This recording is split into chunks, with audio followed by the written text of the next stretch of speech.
In this video, we show how to place riser 2 in a PowerEdge R7725. Before working inside your system, read through and follow the safety guidelines to protect your system from potential damage and ensure your personal safety.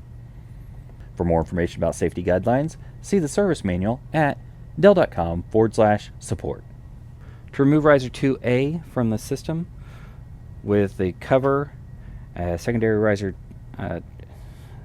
air shroud removed, riser 1, 3 also removed.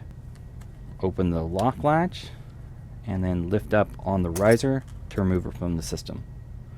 To install riser 2A, align and lower it into the system, press down, and close the lock.